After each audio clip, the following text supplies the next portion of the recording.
So, welcome to tonight's show. I wanted to spend some time tonight talking about what the future looks like for the cruise industry. We're going to start by talking about the things that have happened in the last week. It's been kind of an eventful week, and then we're going to start to look down the road to see what the future looks like. To join in the conversation, do me a favor, just go ahead and put comments in the chat. You'll see me look over to the right. I have that monitored over there. I've got an agenda for tonight, so I'm going to pop that open right here. Well, that should have, try this again here. Love the technical difficulties. Anyway, so I do want to know what your thoughts are about when you're going to be ready to cruise again. So, and you can do me a favor by go ahead and put that in the chat box. I'll pop up comments as they come in. If you're watching this live, do me a favor, please subscribe. I really appreciate it. That is the sum total of the sales pitch you're going to get tonight. So I'm going to ask people to subscribe. Same thing if you're watching on the replay. In the comments down below on YouTube, you'll find there are links to some of the places I sourced material that we're going to cover tonight. One of the things I'll do for those on the replay is I'm going to come back in and put timestamps of where specific topics get started to be discussed, just because that'll make it easier for people that are watching on the replay. If they're looking for specific information, they can find it. For those of you watching live, sorry, I don't know when we're going to get there. So let's talk about things that happened this week in the cruise industry. I'm an inveterate news reader, and I've been doing some research for the last couple of days, trying to think about what's happening and how it's going to impact the industry. So one thing that happened that's interesting and potentially going to be damaging to Princess is in Australia, they've opened a criminal investigation on how passengers got off the Ruby Princess with coronavirus without them being notified, and then got dispersed all over the country. So that's a criminal investigation that just opened up. We still have issues with Coral Princess and passengers trying to get off the ship and get back home. They thought they had a plan worked out for that, and instead the CDC wound up changing the rules, so to speak, on them, and that's going to make it more challenging for them to get their passengers home. So those are two things that were kind of important news. Sad thing was they both impacted Princess and by default Carnival pretty hard. It was interesting too, in one of the articles I read today, in Australia, several of the Royal Caribbean ships that are there are basically reshuffling crew members around, and two of the ships are going to make trips over to Asia from Australia and take crew members back home. Since they can't get them off and fly them out of Australia, they've decided to take two ships, and they're going to go to the Philippines, to Malaysia, and I think the other place was Indonesia. And I apologize. I have a short memory. My wife would tell you my brain is Teflon. But so that tells us a couple of things. First of all, those ships, if they're making that long a journey and they're going to let off crew members, they didn't say anything about picking up new crew members. That tells you that they're starting to look at ways to reduce the staff on board. And that's kind of a negative indicator about how soon they'll start cruising again. Now, part of it is that Australia is shut down for longer than potentially the U.S. is, and so that may be a piece of that. And we're going to come back to that subject. It's pretty, there's some pretty important things going on there. So the question I have up there is, what do the cruise lines need to happen before, I'm just checking for questions, before they can start to cruise again? Well, there's several things that are going to happen. The first thing is there's got to be enough resolution to the coronavirus issue that people will feel safe to travel again, to start with, that they'll feel safe on getting on a ship and going out to sea. And those things, I think, are not going to happen between now and May when they're talking about resuming. I think it's kind of interesting, and we'll come back to part of this too as well. But I checked on Carnival's website, and they only have 3 sailings listed before the 18th of June. So they have 2 different ships, 3 sailings early in, or I take that back, let me say 4 sailings, and 3 different ships early in June. Everything else is showing June 18th and after. So which leads me to believe that they don't really anticipate being able to start sailing a full schedule even into June. I think that in reality, one of the things we can look at is how far out they're pushing flexible cancellations. And most of the cruise lines now are offering flexible cancellations into at least the start of September.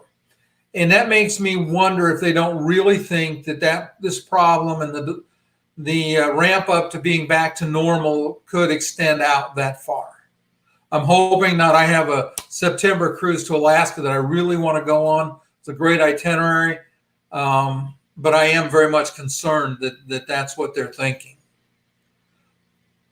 And so, go back to where I was. We have to have a population that's willing to travel and can travel, and so that's the first piece of it. Secondly, they have to have ports available that they can go to. I thought it was interesting. Somebody broached the subject about cruises that don't go anywhere, cruises to nowhere. And there are a lot of people that would take a cruise to nowhere. I don't know that when I say a lot of people, it's interesting that there are those of us that are very enthusiastic and really love cruising. And I can say for sure that I'm one of them. I took a cruise on March 1st. So, even with the beginnings of the problem with the coronavirus, I elected to sail because I felt like it was going to be safe. And it was. Nobody on that ship that I know of had any problems. But there's a lot of people that by that point in time were already starting to cancel cruises. So we've got to have a population that is willing to travel and ready to go. We've got to have ports where they can get into and to do something. I don't think you can fill all the ships that there are just to go out and sail in circles in the ocean. Like I said, I'd be fine with that, but I think most people wouldn't be. So that's one of the things that's going to happen. And then the last piece of it is, and this goes back now to what I said about Royal Caribbean sending their crews home. And we're seeing that really across the industry right now as they're starting to send their employees home. Now, some of the countries they're sending them home to are a long ways from being where the coronavirus is not going to be a problem. So when their employees get home, they're not going to be able to come back to go to work until they're till the environment that they live in is safe for them to travel and that they're going to be able to get let back on a ship. Which brings another possible challenge to place is that when these individuals go home and they run out of money, they're going to start looking for other jobs. So how many of them will either take jobs with different cruise lines or out of the industry altogether? So there's going to have to be a transition period to start getting crews back in place on ships. And then if it's a crew that's not familiar with that ship, getting them trained up to speed so that they're ready to operate. So those are some fairly significant roadblocks that are going to have to be resolved before we can start to see something that looks like a normal cruise season. I'm not saying we won't see 1 or 2 ships sail. I think that's probably what we're more likely to see as a ramp up. And we'll talk about the reason for that again in a minute. So those are some things that I see as challenges. I see I've got a comment here. So let me pop up Murray there. And Murray, for those of you that don't know him, he's a retired Alaskan cruise or tour guide, and he's been a lecturer on cruise ships. And he's really a good guy too. Until July 1st. And that's if Canada opens on July 1st. Because they said at least until is basically what they said. Seattle said they're closed down indefinitely. So that's one of the challenges. I got another comment here. Joyce said that the ports in the Bahamas will open as soon as they can. Yeah, they do depend on tourism, and that is a critical issue for all of the places that the cruise ships normally go. Alaska, the Caribbean, so much of the economy in those areas depend on it. So I think as soon as they believe it is safe to do so, they'll start to open back up. But again, it goes back to that thing that we've got to have some kind of control in place and some way to mitigate the coronavirus challenges. Because the one thing most of us don't want to be is trapped on a ship. And I'm just going to regress for a second, because that's one of the other things that needs to be resolved, is they need to find out a way to get sick people off a ship, and rather than just quarantining them on a ship. They said that the problem with the Princess in Japan was that they kept everybody on the ship and it caused the disease to spread.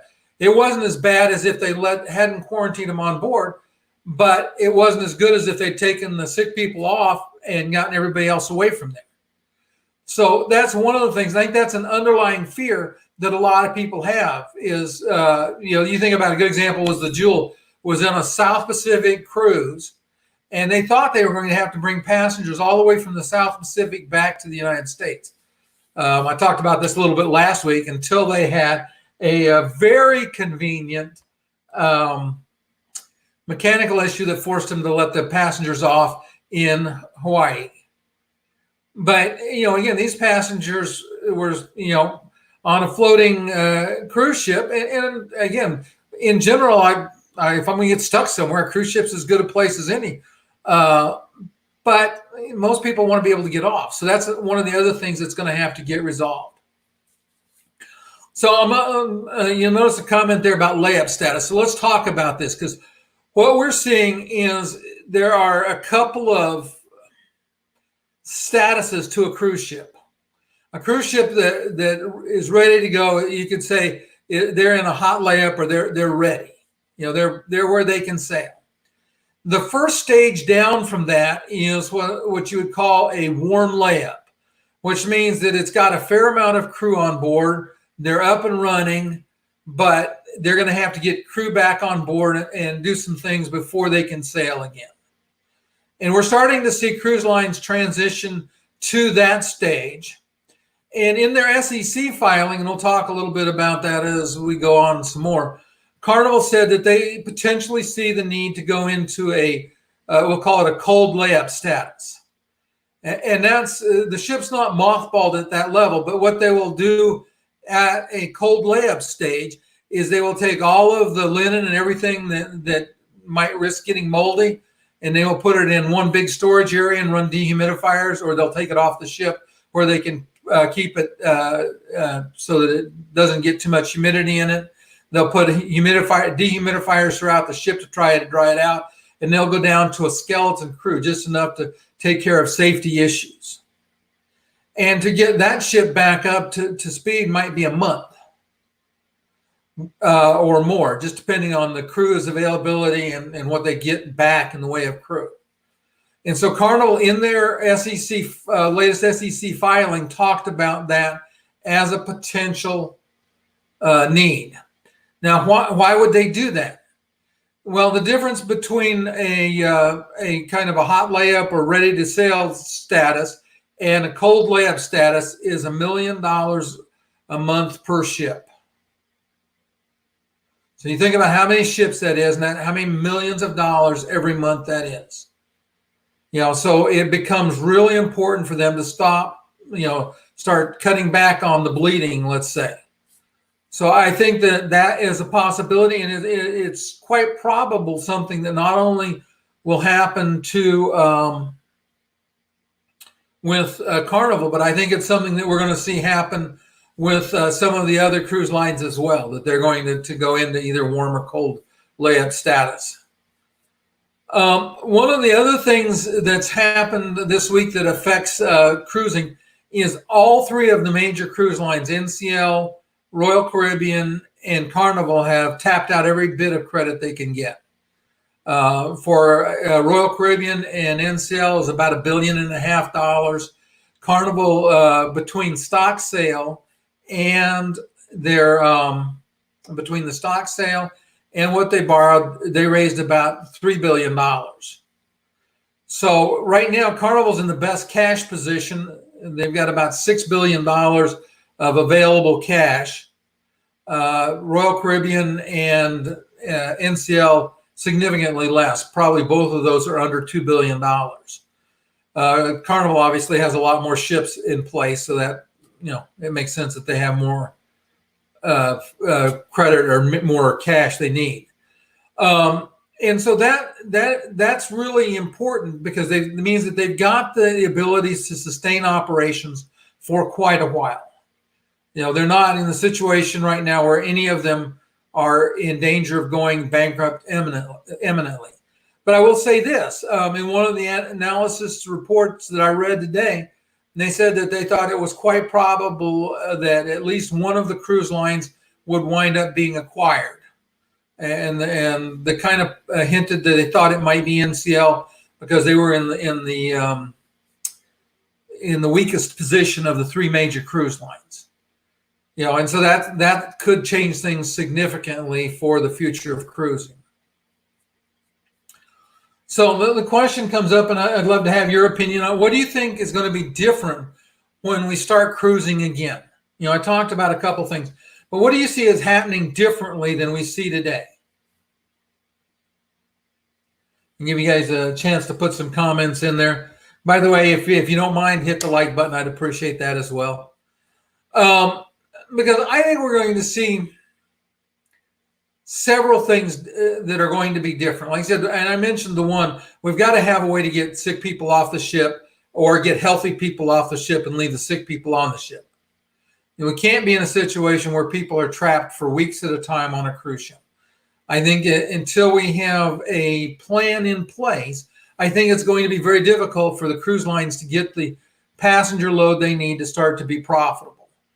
And to put that in perspective, I went through some analysis numbers, and in a normal time frame, when everything's selling at its normal price points, the average is 71% of the ship has to be sold to get to break even. That's not to make any profit. That's just to get to break even. Murray put up a comment. Yeah, for a while, inside cabins will be a tough sell. I would agree with that too, Murray. I think it's not going to be easy to get people to want to stay inside and take that risk. I think that getting people to take the risk of being stuck on a ship is going to be a really tough sell. And, so to put it in perspective, if we think about a ship like, a typical 3,000 passenger cruise ship, 71% means they got to have 2,100 people that are willing to get on that ship. And then, I apologize, I should have looked up the total number, but probably any given day, or every given week, there's somewhere between 50 and 100 cruise ships that are loading up. So at 21,000, that's 2 million passengers a week. You've got to have a lot of people, and that number has to be there every week for them to start getting back up to full cruise capacity and start to being break even. That's just break even on the finances. And we'll talk next Monday. I'm going to talk about the finances of a cruise and exactly how it all fits together. So I think that's one of the things that's going to be different. I think that we're going to start to see health screening that's going to be much more thorough than it's been. One thing that is a little concerning to me, because I'm an old guy, is that they were talking about making people that were over 70 have a note from the doctor saying they were healthy enough to cruise. Well, that 60 to 80 year-old group of people is probably a prime chunk of the people that are buying upscale cabins and spending money on cruises. So now all of a sudden, if you've got to have a doctor's note, how many of us would have trouble getting a doctor's note saying, yeah, we're healthy enough to go on a cruise? So I think that is very much going to be a piece of the challenge. I think that another thing is that when you get to the port, I think in fact, I read an analysis today that said that they kind of expect at every port that you're going to have to go through and get basically a health screen getting on and off the ship to make sure that you haven't picked up anything. Not that you picked it up while you were off, but they're going to want to make sure that if, when you get to a port, they're going to want to make sure you're reasonably healthy before you get off the ship, because they don't want people with the next coronavirus. Because like I said, I think we'll get coronavirus under control. But the question is, what's next after that? And so I see that as a future challenge, and I see it as something that's going to make getting on and off more challenging. I think it's going to eliminate some of us from the pool of cruising. I think probably I could get on, but I have a lot of friends whose health is not great that love to cruise. So if they have to have a note from their doctor saying it's okay, that may make it a challenge. I think we're going to see much more stringent cleaning protocols that go into place on cruise ships. I'm fairly comfortable that the days of us serving ourselves in the buffet are probably going to be gone, because that's a point of contact where something that everybody was touching. If we take that out, then you reduce the risk of something getting transmitted, even if it's just norovirus. A norovirus is in and of itself a nuisance enough.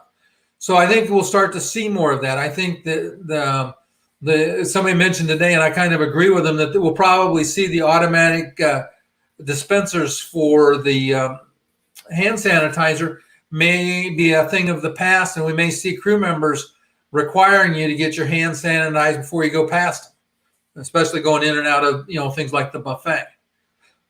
I think everywhere we look at it, we're going to start to see those kinds of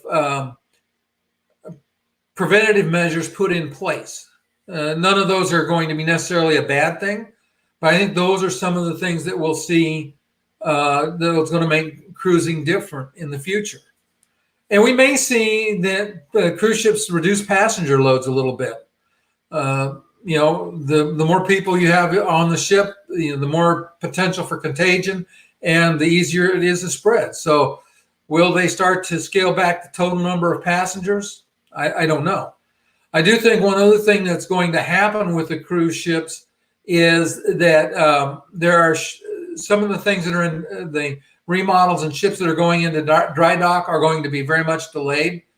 I think that some of the new builds that are projected for the future may be pushed back. I don't see the total number of ships that were expected coming online in the next couple of years, where they can do it without having already paid for it.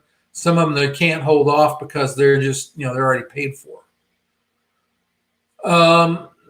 So that kind of leads to the next point here about cruising starting up. So just checking for comments.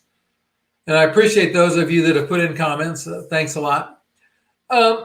So what's going to happen when cruising starts back up? My belief is that what we're going to see is a gradual rollout of ships. I talked a little bit about the why of it, because I think there'll be some ships that'll be ready to go right away. I think that we will see, Pop-Up Murray's, Holland America's been doing that sanitizer, and NCL have been pretty good lately about it. And of course, I sailed in January twice on NCL. In both cases, they were pretty good about making you get your hands sanitized, and they were pretty good about having people doing it at the buffet instead of just the machines, because too many people will walk right on by, and I don't understand that. I don't know why they want to take a risk of sharing whatever they might have with other people, but people do. But I think what we'll see is probably from all the cruise lines is it will be a ramp up process, because the ships that are fully staffed and are fully loaded and ready to go, those can sail in, as soon as they can get clearance to get out of port and have somewhere to go. So they're keeping some of those ships available and staffed like that. They're going to have other ships that, like I said, they're going to have to get staff back, but that it's not completely empty and hasn't been all taken apart. Those will come on fairly quickly, maybe a couple, 3 weeks. The ones that have been put in cold layup, like I said, my guess is probably a month or more to get those ships back up and running. So if they said tomorrow that we could start cruising, there's probably 10 or 12 ships or more that could start to pick up passengers. I think that there's a lot more that within the first month would be available to start taking passengers. But I think there was going to be other ships that, like I said, it would be, if they said go tomorrow, it'd probably be June before they're able to sail. And as this drags on and as the cruise lines think this is going to drag out longer and longer, they will start to put more and more ships, moving them down closer to a cold layup status, just because it conserves so much cash. The last question I ask here is, how long will it take more cruisers to stop being concerned about a COVID-19 type disease? And I can say, for me, like I said, I'm maybe a little foolish. I probably would go get on a ship tomorrow if I could. As long as I had, some reasonable belief that everything was okay. But there are going to be a lot of people. There's a lot of people right now that are saying never again. And I'm active in a lot of forums on Facebook and on NCL and just anywhere I can find forums. I stay active in them and try to pay attention to what people are saying. And most people are saying that 2021 is when the earliest they think they'll cruise. And it's interesting that the cruise bookings for 2021 are picking up. But most of what they're picking up is people that got canceled. They're moving their cruises to 2021. There's not a lot of inflow in the way of new bookings into the cruise lines for next year. Like I said, right now, it's mostly people rescheduling cruises from this year. And I think that that's what we're going to see for a while, is people are going to have to be comfortable and feel that it is safe to do so. In the past, there have been incidents, Carnival's had some unfortunate things happen to ships that had an impact on bookings. When the Costa sank over near Greece, that became something that caused some concern and hit bookings for a little while. But those were pretty much, one-off instances. This one, you think about how many ships and how many passengers have been involved. In fact, there's still, I think, more than 10,000 passengers at sea trying to get somewhere where they can get off of ships. Those things in the news and their stories being relived on television and on the internet are things that are going to stick in people's minds. And so that's going to be a real challenge for a lot of people to overcome. There'll be, like I said, there'll be those of us that are cruise junkies. And like I said, I'd take a 7-day cruise to nowhere. I'd probably take a 14-day cruise to nowhere, because I enjoy being on the ocean. I enjoy so much about it.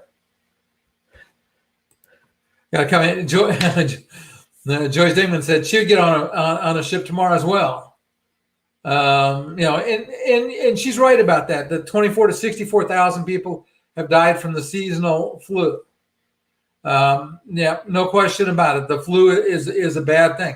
I tell you this, I don't want anybody with the flu getting on a ship with me. Though in my case, I'm fairly fortunate. My wife would tell you that if some kind of bug bites me, it gets sick and dies. I'm not sure whether she's talking about my personality or my resistance to disease. I'm not sure which of those involved. But I like Joyce's other cruise. We cruise to cruise. And so I'm very much that way. My wife, though, on the other hand, is more concerned about it. And I mean, she loves to cruise. But the concept of getting stuck on a ship and not being able to get off is something that she finds, as a real challenge. And I see her point of view. I'm just the perpetual optimist. I think everything will be fine. But all of these things are things that are impacting the cruise industry. There are things that are going to have to get worked through before we get back to some kind of normal in the cruise industry. Though I truly, seriously believe this, and I have no agenda in this. I am very much a pragmatist and try to be very much a realist. I don't think we'll ever go back to where we were with the cruise industry. I think we will see permanent changes in lots of different ways. I don't think any of us can know for sure. And if I had to bet on when cruises were going to start for real, my best gut feeling is that it's going to be summer, probably late summer. I'm hoping, I hope for the people in Alaska that they get an Alaskan cruise season in this year. So many of those towns, live and die on the cruise industry. And I don't know how many people have gone up there to work. I know towns like Skagway, Murray probably knows the answer, but towns like Skagway, their population doubles or triples or more in the summertime so they can take care of cruise passengers. So now all you got to do is get all those people up there, and then there's no work. And what happens to the economy? Even when cruises start again, they've lost all of April, all of May, probably all of June. So that's about half of the cruise season gone before they start to get any ships. And then if they don't get back to a full complement of ships, think about the impact that has. So in a lot of ways, cruising, I hear people talk about, and I get some fairly snide remarks sometimes in some of the boards when I post things about it. But cruising is important to the economy. It's important to the people involved. It's the importance to the people that get supported by, in not just in the U.S. I mean, there's a lot of people in the U.S. that it's important, but it's important to a lot of other countries as well. And so, like I said, it's a difficult situation. I think it'll be interesting to see how it plays out. Let's see if there's any more questions. Okay, I don't see any more questions. Like I said, if you're watching on the replay, go ahead and put the questions in the comment section in the YouTube, and I'll come back and try to find answers for you if I don't know them. I did put, I'll scroll this up here. There's links to like Carnival's SEC filings for Carnival RCL and NCL. Points Guy had an interesting column on cruise lines could store ships. Forbes had talked about the what it's going to take to restore confidence. All of those I found very informative. A lot of that information showed up in the conversation tonight. I said next week I'm going to go through and we'll talk about the finances and play a little bit with the numbers for a cruise as far as where's the break even and why would they sell when they're going to lose money on the cruise, but there's a reason for that as well. So thank you very much for being here. I hope you found it enjoyable. We'll see you guys next time.